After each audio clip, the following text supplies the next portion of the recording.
নমস্কার বন্ধুরা, গরম মশলায় আপনাদের সকলকে স্বাগত। আজকে সর্দি কাশিতে উপকারী নানা গুণে সমৃদ্ধ আমলকির একটা রেসিপি নিয়ে চলে এসেছি। চলুন চলে যাই রেসিপিতে। 10-12টা আমলকি নিয়ে আমলকিগুলোকে ভালো করে ধুয়ে মুছে নিয়েছি। এমনভাবে মুছতে হবে যাতে জল না থাকে। নিয়েছি একটা গ্রেটার। এইবার গ্রেটারের সাহায্যে আমলকিগুলোকে আমি গ্রেট করে নিচ্ছি। ছোট বড় বাড়িতে যা গ্রেটার আছে সেই গ্রেটার দিয়েই আপনারা গ্রেট করে নিতে পারেন। দেখুন, আমলকিগুলো আমার গ্রেট করা হয়ে গেছে। এইবার একটা মিক্সিং জারে আমলকিগুলো দিয়ে একটা মিহি পেস্ট বানিয়ে নিচ্ছি, কিন্তু খেয়াল রাখবেন জল কিন্তু একেবারেই দেবেন না। যেহেতু আমার মিক্সিং জারটা ছোট, তাই আমি দুবারে পেস্টটা বানিয়ে নিলাম। আমলকিগুলোকে একটা বাটির মধ্যে নিয়ে এইবার একটু মেপে নেব, কারণ এই মাপটা আমাদের পরে কাজে লাগবে। গ্যাসে একটা ফ্রাইং প্যান বসিয়ে আমলকিটাকে আমি এর মধ্যে দিয়ে দিলাম। এর মধ্যে আমি এখন কিছুই অ্যাড করব না। আমলকিটার ময়েশ্চারটাকে একটু ড্রাই করে নিতে হবে। মিডিয়াম ফ্লেমে আমলকিটাকে মোটামুটি 3-4 মিনিট এইরকমভাবে ড্রাই করে নিচ্ছি। 3-4 মিনিটের মধ্যেই আমলকিটার জলভাব চলে গেছে। এইবার এর মধ্যে দিয়ে দেব আখের গুড়। যে বাটি মেপে আমি আমলকি নিয়েছিলাম সেই বাটির হাফ বাটি গুড় আমি দেব। যতটা আমলকি নিতে হবে ততটাই গুড় দিতে হবে, কিন্তু আমলকির ভেতর যেহেতু অনেকটা রস ছিল, তাই পরিমাপটা এই রকমভাবে দেবেন। 1 বাটি আমলকি নিয়েছি, তাই হাফ বাটি মতো গুড় দিলাম। গুড়টাকে আমলকির সঙ্গে ভালো মতো মিশিয়ে নিচ্ছি। জল কিন্তু একেবারেই দেবেন না। এইবার কিছু মশলা আমি দিয়ে দিচ্ছি 1 চামচ আদার গুঁড়ো।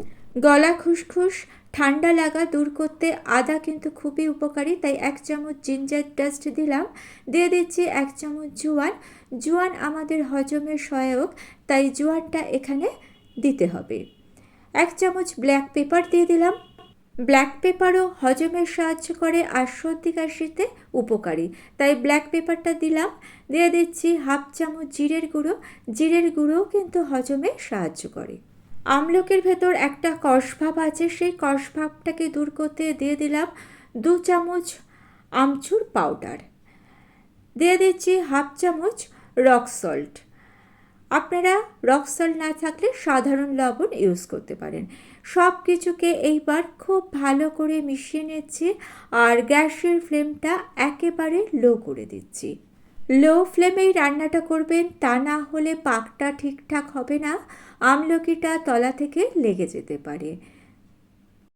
দেখুন, লো ফ্লেমে কন্টিনিউয়াস আমি মোটামুটি 4-5 মিনিট এইরকমভাবে নেড়েছি।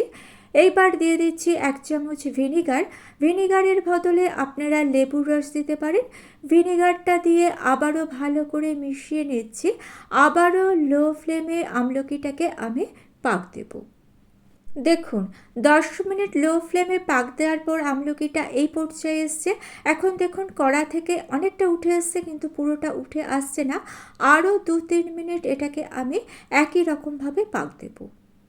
আরও 5 মিনিট, অর্থাৎ অল টোটাল 15-20 মিনিট পাক দেওয়ার পর এখন দেখুন মিশ্রণটা উঠে আসছে আর স্প্যাচুলাটার মধ্যে মিশ্রণটা লেগে যাচ্ছে। মিশ্রণটা অনেকটা ভারী হয়ে গেছে আর দেখুন এইরকমভাবে হাতে নিলে একটা নাড়ুর মতো তৈরি হয়ে যাচ্ছে, তার মানে পাকটা ঠিকঠাক হয়েছে। এইবার আমি গ্যাসের ফ্লেমটা অফ করে দিয়ে আমলকিটাকে পুরোপুরি ঠান্ডা করে নিচ্ছি। দেখুন, মোটামুটি আধ ঘন্টা পরে আমলকিটা পুরোপুরি ঠান্ডা হয়ে গেছে। আমি চামচের সাহায্যে কিছুটা অংশ নিয়ে হাত দিয়ে এটার ক্যান্ডি বানিয়ে নেব। ছোট বড় যে কোনো সাইজের ক্যান্ডি আপনারা বানিয়ে নেবেন। ক্যান্ডিগুলো বানিয়ে নিয়ে কিছুটা সুগার ডাস্ট নিয়ে এর মধ্যে ক্যান্ডিগুলোকে একটু গড়িয়ে দিচ্ছি। দেখুন, আমাদের ক্যান্ডি মোটামুটি রেডি।